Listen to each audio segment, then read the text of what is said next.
චූටි කාලේ අම්මා 3-4 දිනක් ගෙදර තියාන ඇස් දෙක වගේ බලනවනේ. එකෙකුටවත් වෙනස් කරන්නේ නැතුව. එතකොට ඔයාලා 3-4 දිනක් හදපුවාම අන්තිමට අම්මව එහෙට මෙහෙට උඹ තියාගනි කියලා ගිහින් දානවා මහලු මඩන් වලට. උන් වගේ සක්කිලියෝ හරිද ආය උන්ට ජීවිතේටම මනුස්සාත්මයක් හම්බෙන්නේ නැහැ. උන් තමයි ඊළඟ ආත්මවල තිරිසන් වෙලා උපදිලා මළුවල දාලා පාරේ ගිහින් තියන්නේ බස් එකක් එනවා යට වෙනවා ආත්මේ දවස් දෙකකින් ඉවරයි ආය උපදිනවා කොහේ හරි. මේක ඉවරයක් නැහැ. ඕක ගෙවන්න වෙනවා. මතක තියාගන්න අර චූටි කාලේ හරි චූටිම කාලේ ඔයාව ගෙනල්ලා අම්මා තාත්තා ඔයාව හැදුව නේද? ඊට පස්සේ අම්මා තාත්තා එහෙන ලොකුයිනේ. එතකොට ඔයා චූටි. හරි අම්මා තාත්තා එහෙන ලොකුයි. එයාලා එහෙන ලොකුයි. ඔයාලා චූටි. ඔයාලා මෙලෝ දෙයක් කරගන්න බෑ. එයාලා ලොකු කරනවා. ඊට පස්සේ ඊළඟට දවසක් එනවා මෙන්න මේ සෙට් එක ඔයාලා හෙන චරිත මේගොල්ලෝ ආය බබාලා වෙනවා. පුංචි කාලේ උඹලා මෙලෝ රෙද්දක් කියන එකක් අහන්නේ. චූ කරන්න එපා කියවට කියන එක තේරෙනවද? ජරා කරන්න එපා කියවට තේරෙනවද? කෑම හැමතැනම ගා ගන්න එපා කියවට තේරෙනවද? මොන මගුලක්වත් තේරෙන්නේ නැහැ. හැබැයි ජරා කරන ගානේ අස් කරනවා. තාත්තා සන්ලයිට් ගාලා නාන්නේ අම්මා සන්ලයිට් ගාලා රෙදි හොදන්නේ අම්මා නාන්නේ සමහරට සන්ලයිට් ගාලා. උඹලට ගේන්නේ හොඳම සබන් කැටයක්. ගෙනල්ලා රෙදි හොදන්නේ සුවන් සබන් කෑල්ල. ඇඟ හොදන්නේ සුවන් සබන් කෑල්ල. ඔලු ගෙඩිය ගන්නෙත් හොඳම සබන් කෑල්ල. මොන දුප්පත් මිනිහම. එහෙම පුංචි කාලේ හදා ගන්නවා නොතේරුනේ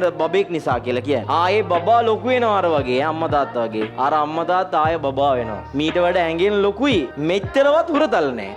දකින්න උන්ට එපා වෙනවා. ඔයාට හැබැයි එපා වෙන්න බෑ. මේ අම්මා චූටි කාලේ ඔයාට සලකපු සැලකිල්ලම සලකපන්. සුවඳ සබන් ගාලා නවපන්. අලුත් ඇඳුම් ගෙනත් අඳපන්. තේරෙන්නේ නැහැ. එයාලා චූටි බබාලා වෙනවා. අපිත් එහෙම වෙනවා. ඔයාලත් එහෙම වෙනවා. ඔයාගේ පුංචි බබාලා ඉන්න දවසට උන්ට පේන්න. ඔයා ආශ්‍රය කරන පොඩි උන්ට පේන්න. ඔයාගේ අම්මා තාත්තට සලකන්න චූටි බබෙකුට සලකනවා වගේ. එයාලා හරි හුරුතල් එක එක කතා කියනවා. මේ පුංචි උන්ට මෙලව දෙයක් මතක නැහැ නේද? ඔය වගේ ඔයාලේ අම්මා තාත්තලා දවසක් එනවා මේ උදේ කණ්ඩ දීප එක මතක නැහැ. හිතන්න ඔයාලා ගෙදර නම් බලාගන්නේ නැන්ද එහෙම ආපුවම කියනවා කණ්ඩ දුන්නේ නැහැ කියලාත් කියනවා. ඒකට තරහ ගන්න නැහැ අයියේ. චූටි කාලේ ආපුවම බත් කෑද පුතා මේ කියනවා. පොඩ පිරිලා. තව කණ්ඩ දුන්නොත් කෙලිනවා. පොඩි උන් කාලා උස්මෘත්තාවේ හැදෙනවා. තව දුන්නොත් කනවා. ඒ වගේ තමයි වයසට ගියාම. ෂෙඩියුල් එක හදලා දෙන්න ඕන. අර පුංචි කාලේ දෙන්න උදේට මේ ටික දෙනවා, අඹරලා දෙනවා, දවල්ට මේක දෙනවා කියලා අම්මලා කොලයක ලියලා දෙන්නේ. වයසට ගියාමත් එහෙම්ම දෙන්න. පොඩි කාලේ මතක් කරගන්න. මං හැම වෙලේම කියන්නේමයි. ඔයාගේ චූටි කාලේ අම්මා සලක විදියට ඔයා ලොකු වුණාම ඒගොල්ලන් සලකන්න බබෙකුට වගේ. මේක මාර චක්‍රයක් ළමයි. හරිද? මේව බන්න නෙමෙයි හරිද? මේක තමයි ජීවිතේ. තේරුම් ගන්නලකෝ. කැරගෙනවා බං. අපි ආයෙ වයසට එනවා බබාලා වගේ එනවා. මන්ද මගෙන් නම් එක දවසක් හරි උඹලා මෙතෙන් ආවනම් ජීවිතේට අම්මා තාත්තා මාළු මාන වලට යවන්න එපා.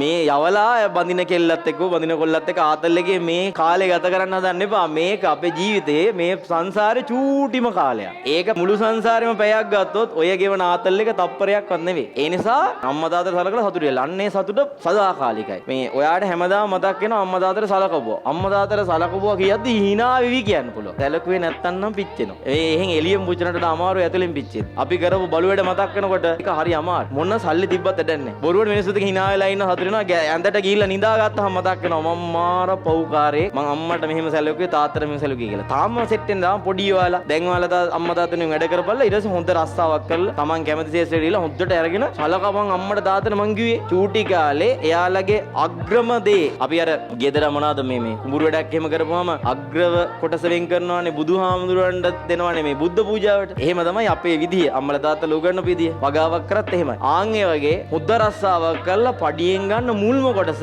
අම්මා තාත්තට වෙන් කරන්න තරම් සතුටින් වෙන් කරන්න තරම් හොඳ පඩියක් ගන්න වැඩ කරා. එක කොටසක් වෙන් කරනවා කියද්දි ආතල් එකේ වෙන් කරන්නේ. ඒ කියන්නේ දැනෙන්නේ නැහැ නිකන්. ඕනි හැමදේම ගෙනත් දෙනවා ගොඩ ගහලා. අද අඳපු ඇඳුම නෙවෙයි හෙට අඳන්නේ. එයි චූටි කාලේ හම්බෙන්න ඉන්නකොට ඇඳුම් පොට්ටිනිය කියන්නේ කීයක් යනවද? අයියෝ ලස්සන ඇඳුම් ගේනවා රුපියල් 50000 ගෙදර. අම්මගේ තාත්තගේ පඩියවත් එච්චර නැහැ. නිකන් අහලා බලපන්. හරිද? උපදින්න ඉස්පිරිතාලේ යන දවසේ කීයක් ඇඳුම් ගෙනවද කියලා. ඇඳුම් ගෙන්නනවා. ඇයි ඉතින් දවසින් දවස මාරු කරන්න එපේ. අර සාමාන්‍ය ඒගොල්ලෝ සලකන සැලකිල්ල සලකන්න නිකන් අර මේ Tamanට සතුටු වෙන. වෙන මොන මගුලක්වත් කමන්නේ. තැන් තැන් වල ගෙනියන මේ වගේ බලුවැඩ කරන්න එපා. හරිද? ඇත්තටම කිරියම්ම මෙහෙම යවනවා නම් එහෙම තැන් තැන් වල හොඳට ඉන්නලාක කතා කරලා කියන්න. අම්මවල මාරගේමක් දුන්නනේ මාව හදන්න. මාර වටනවා කියලා කියන්න. ඔයාලා හදන්නත් එහෙම ගේමක් දුන්නනේ. කොහොම එහෙම යවන්න එපා. කියන්න මං කිව්වා කියලා කියන්න. වැරදි නෑ. ඒ මිනිස්සු ඔයාලගේ ප්‍රශ්නයි ඒගොල්ලෝගේ ප්‍රශ්නයි එක හිර කරගෙන හරිද? තව කර්ම රැස් කරනවා. හරිද? මේක ඉවරයක් නෑ. පව්කම් රැස් කරන්න. ඒ මිනිස්සු ඔයාලව හයියට හදපෙවුම පැත්තකට දාන්න. ඒක සෙට් වෙන්නේ නෑ. ඕව පොඩ්ඩක් හරි ඔය හිතලා බලන්න. ඒ ඉගෙන ගන්න ඇස්සේ ඕවත් හිත. මිනිස්සු ටිකක් තමයි ඉන්නේ. මේ වයසේ හැදෙනවෝ ලොවෙත් හැදෙනවා. ජූටි උන්ට කියලා වැඩක් නෑ. මේ ඉන්නේ සුපිරි මරු සෙට් එක. අවුරුදු 18 20 අතරේ උන් ඉන්නේ අපි ගා. ජූටි කාලේ නෙමෙයි දැන් හොඳට තේරෙනවා. මුන් ජීවිතේ කෙලවගෙන නෑ තාම. මෙන්න සුපිරි ස්පිරිට් එක. අපි ගාව ඉන්නේ ලෙඩ්ඩු නෙවෙයි. අපි ගාව ඉන්නේ මංකොල්ලකාරයෝ නෙවෙයි. අපි ගාව ඉන්නේ වැරදිච්ච උන් නෙවෙයි ජීවිතේ. මේ උන් තමයි සුපිරිම ඩයල් ඔයාලා. ඔයාලා තමයි රටේ වටිනාම සම්පත. මේ දෙන්නේ වචනයක් හරි ගනින්. හැබැයි අපිට සදාකාලික ටික ටික සතුටු වෙන්න පුළුවන් දේවල් තමයි මතක් කර සතුටු වෙන්න පුළුවන් දේවල් තමයි අම්මා තාත්තට සලකනවා. ඔය සැලකිල්ල සලකනවා. ඇඩ්‍රස් නැතුව සලකනවා. ඔය ඔක්කොම සල්ලි ඕන. ගාපන් ගේම වැඩ කරපන්. එච්චරයි. Smart SFT Dumith Bandara